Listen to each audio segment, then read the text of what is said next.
Welcome to this week's webinar, How to Turn Your Business into a Sales and Marketing Machine. Quite a lot of people jumping on today's webinar, wondering if it has something to do with the title or the subject matter for today. I'll always remember Larry Winget, who's one of my favorite authors and speakers. He wrote a personal development book called Shut Up, Stop Whining, and Get a Life. And he wrote a parenting book called Your Kids Are Your Own Fault. And I remember somebody asked him once about the titles of his books. And he said, the title is 90% of the book sales. Get the title right, and the book itself doesn't matter all that much. So I'm just wondering if turning your business into a sales and marketing machine is a subject that is interesting a lot of people. So this will not run a full hour, I don't think. So we'll be finished certainly before 10 o'clock. Like I said, we're broadcasting live on Facebook as well, and the webinar is being recorded. Feel free to type questions into the question box. I'm happy to read those out either during the presentation or at the end. So let's get started. Quick introduction to myself. My name's Andy Goldberg. My company is Action Coach. And I work with growth companies, businesses that are already really good at what they do, but want to grow faster without falling over doing it. And I do speak with an accent, but I am based here in the central belt of Scotland and have been for the last, 22 years. Picked up best client results earlier this year, which I'm pretty pleased about. And I've won Scotland Coach of the Year a few times as well. But if you want to find out more about me, just Google me. But please also do connect with me. If you follow me on Twitter, I'll follow you back. Connect with me on LinkedIn, I'll connect with you back. Let's do all the social media stuff. And I do have quite a few videos on my YouTube channel. I just give as much value as I possibly can in these videos. Some are quite short, some are longer webinars like this one. If you go on the YouTube channel and watch some of these videos and you like what you see, if you could just please like or comment or share those videos so I can get my views up. I'm looking to get up to like Justin Bieber level, would be really good. So would appreciate that. And I'll put these contact details up again at the end as well. So yeah, no presentation of mine would be complete if we didn't start off by discussing the line of choice, which is this blue line here in the middle of the screen. And we're all familiar with the words below this line, blaming others, blaming the economy, the government, the banks, our customers, our competitors, our industry. We'll blame anyone and anything for the results we're getting in our business. And we'll make excuses. And excuses really just a reason not to do something. And of course, we'll always just stick our head in the sand and hope the problem goes away on its own. But of course, we choose our results. And what this slide is really about is we decide what the results are that we're going to get in our business. And when we're below this line, we go below that line because it's easy. We don't actually have to do anything. Another reason we go below that line is it might be true. You know, the person we're blaming or the excuse we're making, it might be a legitimate excuse. The point is, it doesn't really matter. So the challenge I'll put to you today is, you know, what if it didn't matter whose fault it was? It's now your responsibility. Your business is your own fault, right? Even if it's somebody else's fault, your business is your own fault. Your results are your own fault. So what we're going to talk about today is what can we actually do to take ownership of the results we get in our business? And being above that line, first of all, takes more work. It takes more effort. We're going to have to do some stuff. We're going to have to take action. We're going to have to step out of our comfort zone a little bit. We might have to learn something new. So if there's more effort involved in taking responsibility, and also we have to, you know, be a little bit humble and say, look, you know what, I didn't cause this, but it's now mine. I need to take responsibility for it. Whenever we're down below this line, all we're talking about is the reasons why we're getting what we're getting in our business.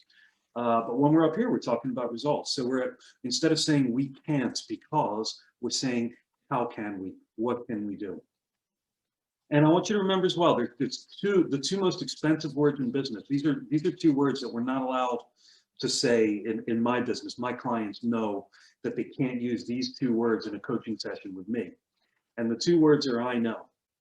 And the reason these are expensive words is when we say these words or think these words to ourselves, we basically shut down the possibility that we might actually learn something new, or that we might be reminded of something that we've heard in the past. You know, often we need to hear things again and again and again before they're relevant to us, because you may hear something that I show you today. But by the way, business is not rocket science. Sales and marketing is not rocket science.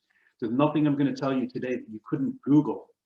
But sometimes you might have been in the wrong place. It might have been the wrong time in your business to hear this thing in the past. And maybe today something is going to resonate with you. So what I'm hoping for is that you get at least one idea that's going to help you grow your business and make more sales. So for the next, 50 minutes, 45 minutes, please don't say I know. If you do feel the compulsion to say or think these two words, just replace them with something a little bit more helpful and say, isn't that interesting? Because when we say, isn't that interesting, it keeps our mind open to the possibility that we can take something away from today that's going to help us.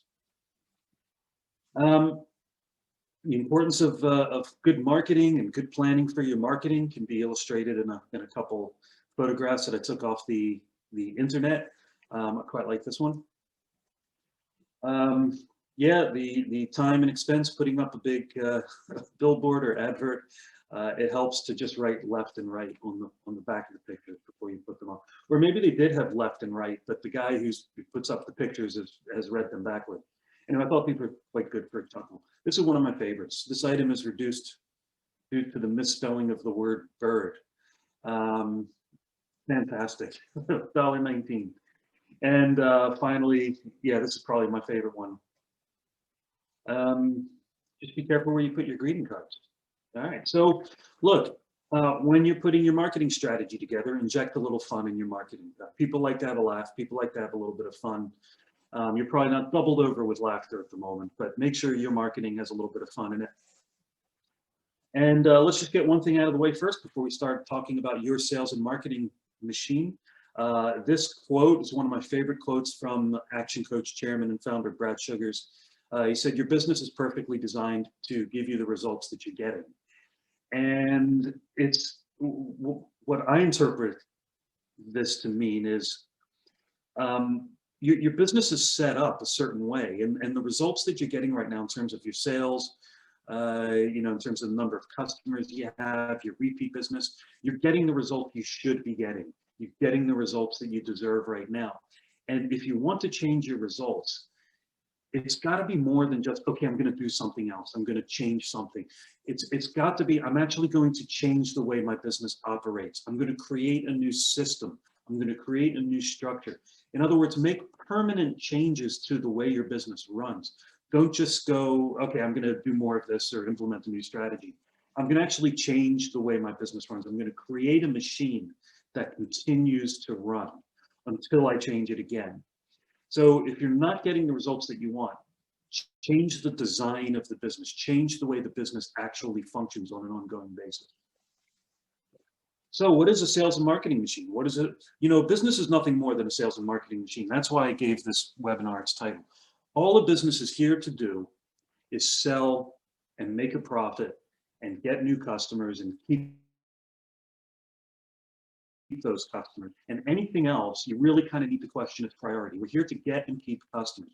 What you actually sell, the product, the service that you offer, is really just something you need to do to get paid.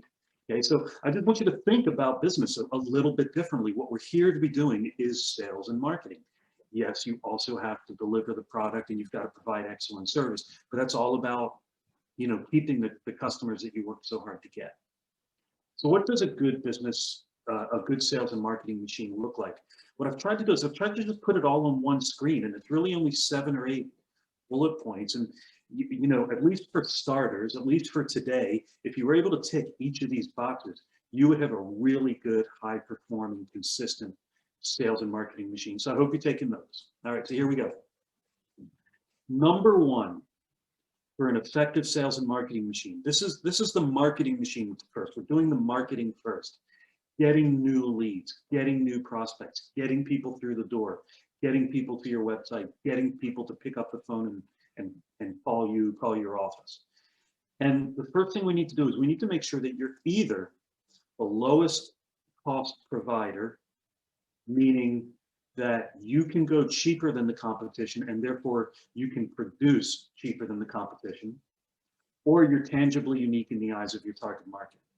So you can't be the cheapest in your market unless you produce the cheapest, because otherwise you're not going to make any money. It's not going to be a sustainable business model. And we're going to talk a little bit about discounting in a couple of minutes and what the impact is on your business. But you can't be both cheap and not tangibly unique. So tangibly unique in the eyes of your target market means you've got to be adding value and offering something over and above what your competition offers that is interesting to your target market, that's interesting to your ideal candidate, not to your ideal customer.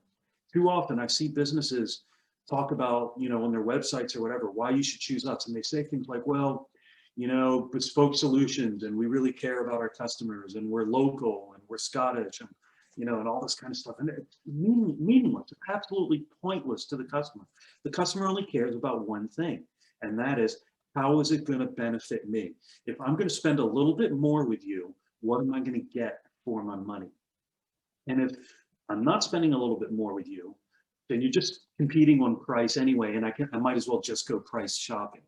So, a good business in terms of lowest cost provider might be Walmart. Walmart's a great example of, they go cheap, but they operate cheaply, and so they're able to make a good margin on quantity. But unless you're really ready to go down that route, you really need to look at, how are you going to be genuinely unique? How are you going to add value? The second thing we need to have in our marketing machine is a 10 by 10 marketing plan, 10 by 10 marketing strategy. And what that means is you've got 10 different marketing strategies running at the same time. Each one is there to deliver 10% of what you actually need. Now, maybe not in equal measure, but you've got to remember that most marketing strategies, most lead generation strategies don't work all of the time. So when some marketing strategies are not bringing you new leads, others are. And when those are not bringing you new leads, the others are. But there's a continual flow of new business into your pipeline all of the time. And it's a lot easier to get a marketing strategy to deliver just 10% of what you need than it is to just have one marketing strategy that's got to bring 100% of your customers through the door. So what you want to do is you want to layer one marketing strategy on top of the other. So we'll talk a little bit about marketing strategies in a little bit, but you want to have some referral strategies, social media strategies, some networking strategies, cold calling strategies, whatever it is for you.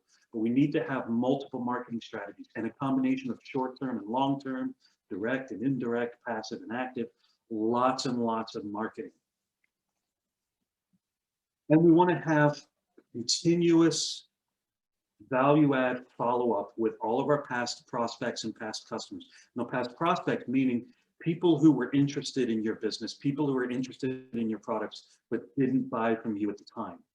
And we want to make sure that we're following up with those prospects for a couple of reasons. One is they were interested. So we know that there's a potential that they will fit your target market. But the other is, if they didn't buy from you at the time, it doesn't necessarily mean that they bought somewhere else, right? They may have decided now is not the right time to purchase this product at all. So when we follow up with them, they may be ready to buy 3 months or 6 months or 6 weeks down the line. So just because they didn't buy from you at the time doesn't mean they bought at all. And the other question I want to ask you is, are you better than your competition? Are you genuinely better? Do you believe you're better than the competition? Because if you do, and you had a prospect who didn't buy from you at the time and they bought from somebody else, they may be disappointed.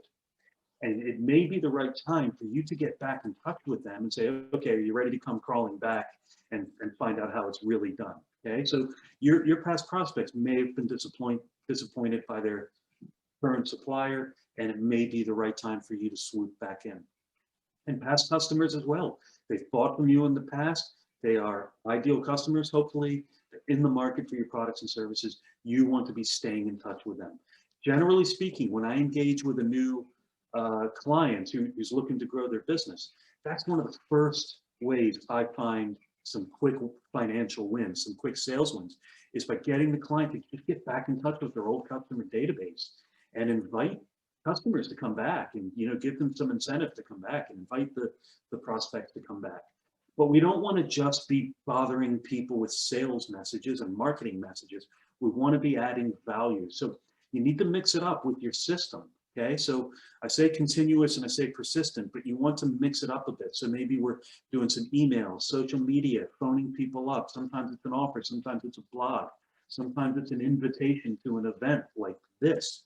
You know, we got to mix it up a bit so that we're contacting different people in different ways, reaching different people with different methods. And that's it. You know, 3 pretty simple bullet points for your marketing machine.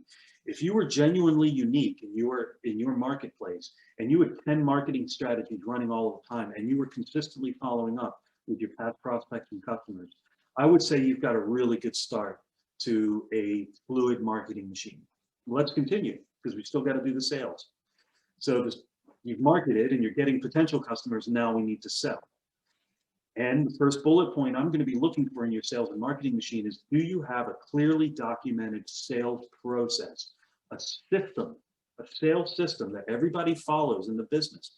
And a system includes scripts, what we say on the phone, what we say in sales meetings, how we say it, how we present the company, the graphics, the products, the value that we add. How are we explaining that to our customers? How do we submit proposals or tenders or quotes or whatever you call them? Do they look the same? And are we getting the message of point in as few words as possible and stripping away all the irrelevant material? So we want consistency in the way we sell across the team, and we're measuring our conversion rates. We're measuring the effectiveness of our sales process. We're reviewing them. Then we're making changes when we need to make changes. But we only make one change at a time, so that we can measure the impact of that change. Second is, how easy are you making it for your customers to part with their money with you? Okay, so how easy are you making it for your customers to make a decision, for one thing? Are you complicating the sales process by offering too many choices? There was a study done quite a while ago, and I can't remember who did the study. I can't remember the details, but the details don't matter. But it was a jam company that sells jam. And they had a lot of different brands, a lot of different varieties of jam, like 20 different flavors. And they went to a food market and they set up 2 stalls, one at each end. And the different ends of the food market were identical. There was no different levels of traffic flow or anything like that. But they set up 2 stands, one at each end. And at one end, they sold 3 varieties of jam, and the other stall, they sold 20 varieties of jam. So you have 20 flavors to choose from or 3 flavors to choose from. And the stall that only had 3 flavors outsold the stall that had 20 flavors by 5 to 1. They sold 5 times as many jam just by having 3 flavors. Because you go to the stall with 20, and it's too much. And you know what they had customers saying was, oh, you know, I'll come back. That's what they would say is, oh, this looks amazing. I'll come. And it did look amazing, you know, beautiful colors, all arranged, but it was just too many options. So are you offering too many options? Are you confusing your customer with too much information? All we need to show the customer is how our product is going to improve their life, how it's going to add value to them, how we're different than the competition, why we charge what we charge in terms of our pricing. And how easy are you making it for your customers to pay? How easy are you making it for your customers to find you? We've got to be easy to buy, easy to find, easy to decide. We got to raise our prices. Okay, so it's one of the first things I do with a new coaching client is get them to raise their prices. All that happens is you make more money. We'll talk more about raising prices in a second. And we test and measure everything that we do. So in your marketing strategies, in your sales and marketing strategies, we're always counting. Marketing is maths. So we need to count how many leads are we generating for each marketing strategy? How many of those leads are we converting into sales? What's the average value of that sale? How much are we actually making per customer? We need to be measuring all of these things. And then finally, especially in sales, everybody who's involved in selling, and that's including the business owners and the leadership team, should be reading a minimum of 6 sales books a year. Now, I worked out the maths based on the average length of a sales book. What I'm asking for from your sales team, or what I'm demanding, is about 15 minutes a day, okay? About 1.25 hours a week reading sales books. You'll get through 6 sales books a year easily. But your sales team need to be learning sales all of the time. I've been in sales for 25 years. I still read sales books all of the time. I still take something away from everyone I read, even the bad ones. Amazon.com said there's more books written about selling than any other subject. So there's a lot to learn about sales. So make sure your team are reading sales books, going on sales training all of the time. There's no excuses. And that's your sales machine. So this is about 8 bullet points here, just that we need to cover to make sure that we've got a high functioning sales and marketing machine. Obviously, there's a lot of work within that, okay? But let's just break it down and make it even more simple. First thing I want to show you though is we talked about pricing. And too often, sadly, especially during a recession, especially when times are bad, I see businesses lower their prices, run discount offers in an effort to get more prospects, more customers through the door. But I just want to show you what the impact of lowering your prices is on your business. So if you look at this chart, across the top, it has your profit margins. So let's say you've got a business with a average margin of 30%, and you run a discount offer of 10%. So you discount your prices by 10%, you've got a 30% margin. You're going to need to increase your sales volume by 50% to make the same amount of money. In other words, you're going to have to work harder for less money, okay? So you've got to make 50% more, get 50% more customers through the door just to make the same amount of money. So it's crazy, right? If you had a 20% margin and you ran a 10% discount, which by the way, a 10% discount generally is not a big enough discount to attract customers. So if you're running a 10% discount right now, first of all, it's just making you have to work harder for the same money. And second of all, it's probably not even all that effective. But if you ran a 10% discount with a 20% margin, you would have to double the volume of work, double the volume of customers to make the same amount of money. So it's basically just more work for less money. The opposite of this is we raise our prices. So I mentioned raising your prices earlier. Most of your customers are not going to notice the difference of a 5 to 10% increase in pricing. If they do, what does that say about your relationship with your customers or the quality of service and product that you offer? Okay, so if we raised our prices by 5% and your customers are leaving you, you don't have a very good relationship with those customers anyway, so that's probably telling you something.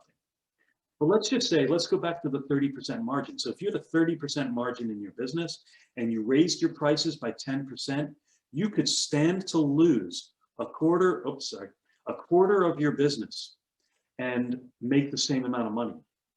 So this is now more money for less work by raising your prices. Even if you do lose a few customers by raising your prices, you're still going to make more money. And I would argue that the customers you do lose, if you raise your prices by 10%, the customers you do lose, the few of them are probably just price sensitive, what we call C and D grade customers, meaning they're probably not all that profitable anyway. They don't really value you. They're just completely price driven. So I'm happy to lose them to the competition anyway, but I'm going to make more money from the customers I keep to more than cover the loss of those customers. Hopefully that makes sense. If you have a 20% margin and you raise your prices by 10%, you can lose a third of your customer base. In other words, do a third of a less work, less products you have to sell, less customer service. You can do a 33% less and make the same amount of money. So get those prices up, test and measure.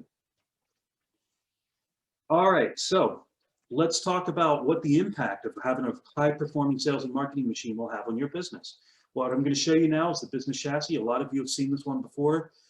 If you've seen this one before, okay, if you've seen this before, if you've heard me teach this before, you better stay on this call because I want to know how well you're doing it right now, okay? How well are you doing this in your business right now? But please take notes, and I'm going to go through it pretty quick, just in the interest of time. So we got 3 words on the screen now: customers, revenue, and profit. Now, what are these things? What are these things in your business? When I ask business owners what these things are, I get all different types of answers. Well, these are the things that, you know, are most important to us. These are our most important KPIs.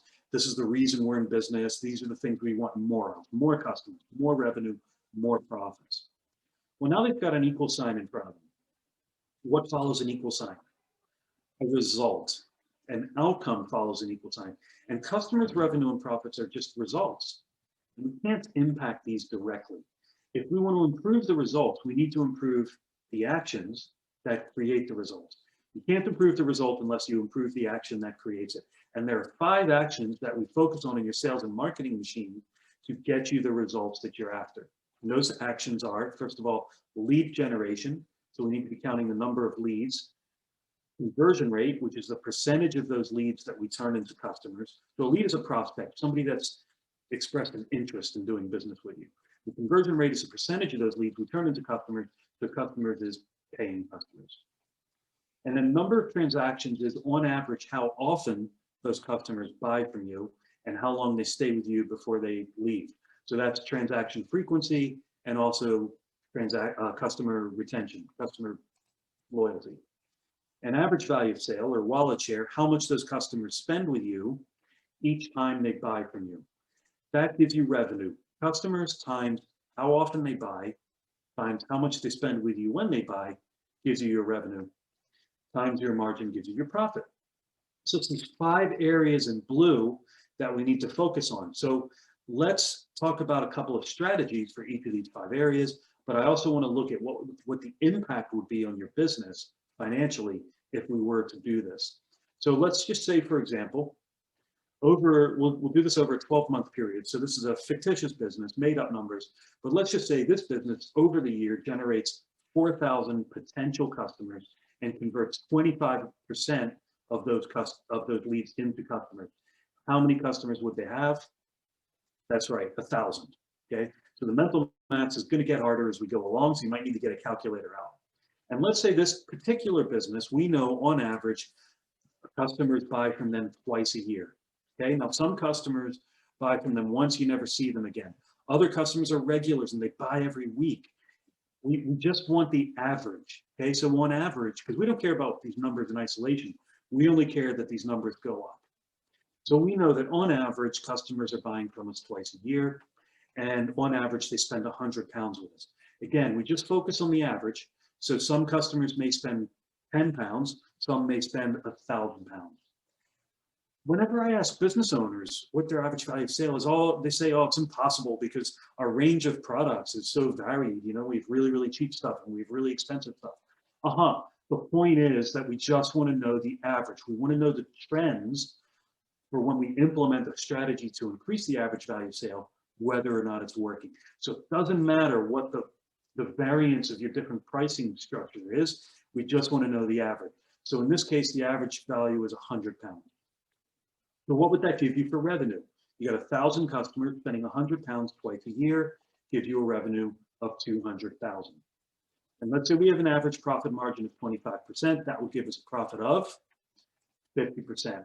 Fantastic, pretty simple mental math. Now, let's go back to leads. We talked a little bit about this, right? So we need to be genuinely unique in our marketplace. We need to have a minimum of 10 marketing strategies working all of the time. We need to have referral strategies. How many different ways are you asking your customers for referrals? How easy are you making it for your customers to pass referrals to you? What about strategic alliances, working with other companies that share your target market, but don't compete with you? They've got a database of customers that you would like access to. You probably have a database of customers that they would like access to. Free marketing. Okay, so how many different strategies are you working on? Action Coach have over 150 marketing strategies in our arsenal. Just come see me. At the end of this webinar, you'll have an opportunity to book a one-on-one with me. Happy to talk through a few marketing strategies specifically for your business, but there's no end to the number of marketing strategies you could implement in your lifetime. But I just want to, but even if we just did a couple of those things, could we get a 10% increase in a year?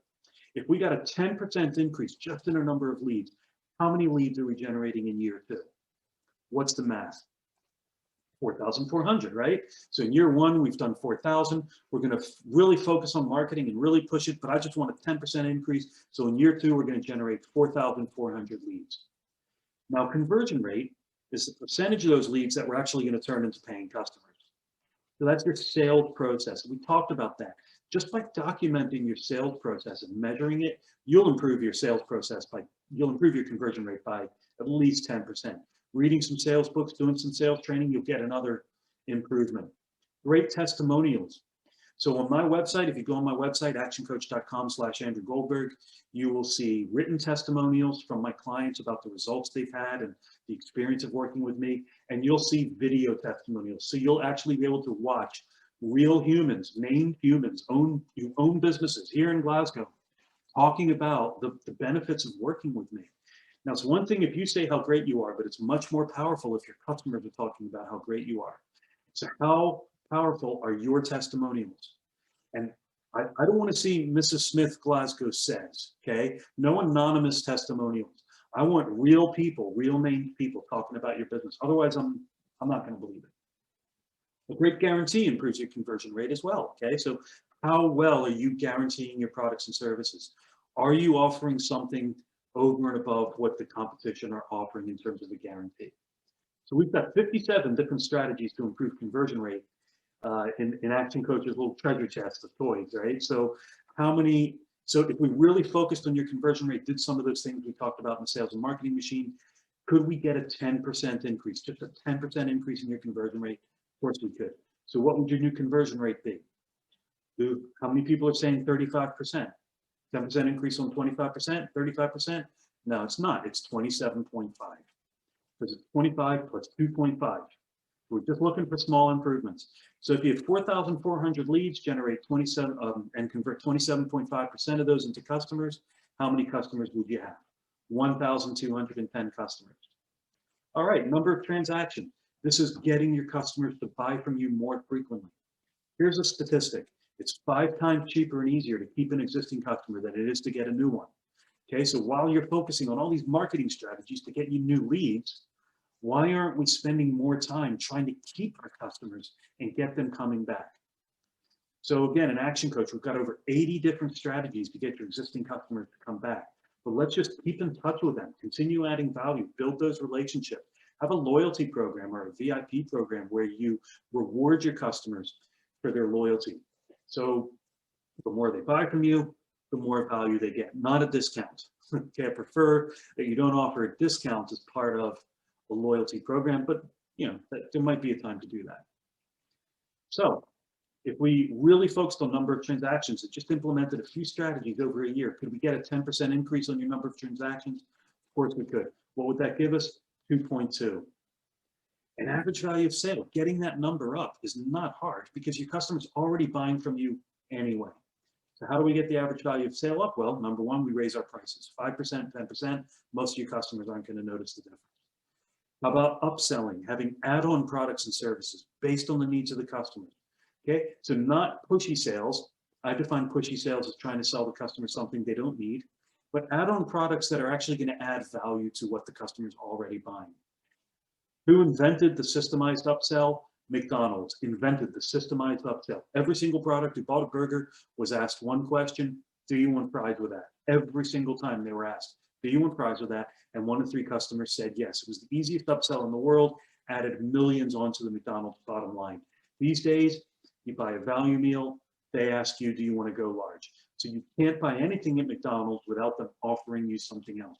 You can say no, and they're fine, they don't care, but they've been taught to ask the question every time. So even if you just did a couple of those things, again, we've got dozens of strategies. I'd be happy to talk them through with you one-on-one. We got dozens of strategies to increase the average value of sale, but even if you just did those 2 things, could you get a 10% increase on the average value of sale? Of course you could. So what would your new average value of sale be? 110. Okay. By the way, I do often get business owners who say to me, we couldn't possibly raise our prices, we're in a price sensitive market. Whenever you tell me you're in a price sensitive market, what I'm hearing you say is you're no different than the competition. That's what I'm hearing you say. You're no different than the competition. You're no better than the competition. All your customers care about price. They don't care about you or your relationship with them. And if that's the case, then we've got to go back to the drawing board. Okay, so get those prices up, start adding more value. You can charge a little bit more. So what would your new revenue be? 1,210 customers times 2.2 times 110 gives you a revenue of 292,820 pounds.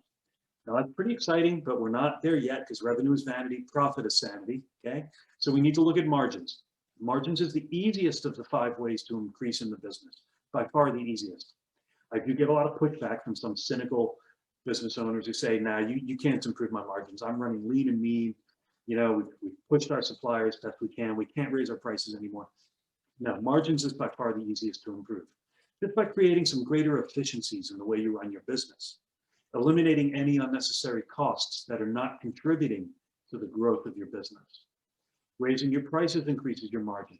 Better marketing increases your margins. If you're attracting a better class of customer who's willing to spend a little bit more with you and stay with you, your conversion rate will go up. All of these other numbers will go up if you get your marketing right. All of these other things contribute to your margin. So could we get a 10% increase in margins? Of course we could. So what would your new margin be in year 2?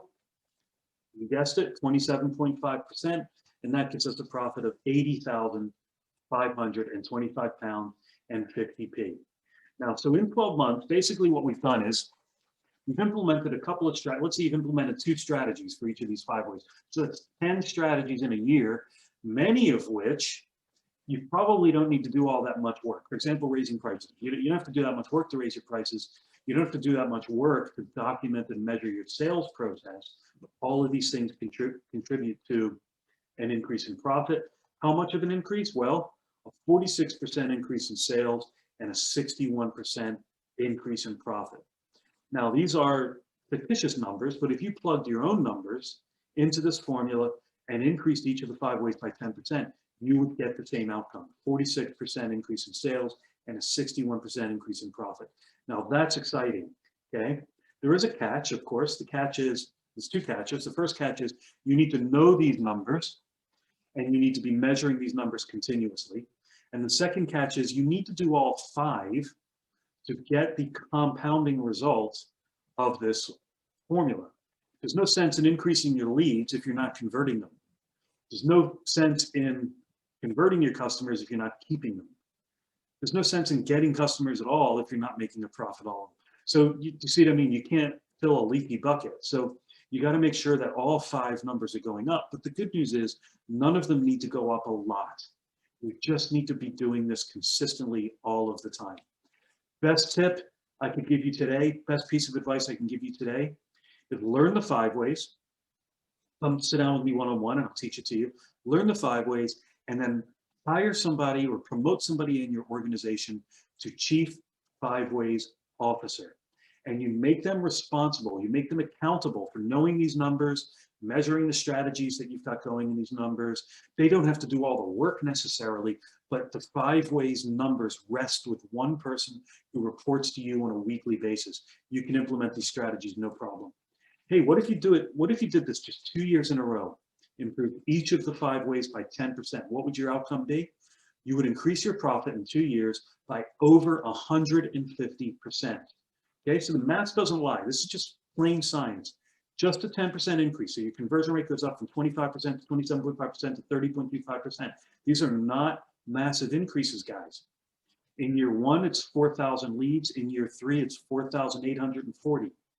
So these are not massive increases, but if you did this 2 years running, it's over 150% increase in profit. That's exciting, okay? Now, if you want to make real money, if you really, really want to go large, to use a McDonald's phrase, if you really want to go large on this concept, here's what you do. Here's how you do it. Here's how you're guaranteed to make big money in your business. Have 5 strategies to generate leads in the business. 5 strategies to increase your conversion rate. 5 strategies to increase the number of transactions. 5 strategies to increase the average value of sale. And 5 strategies to increase your margin.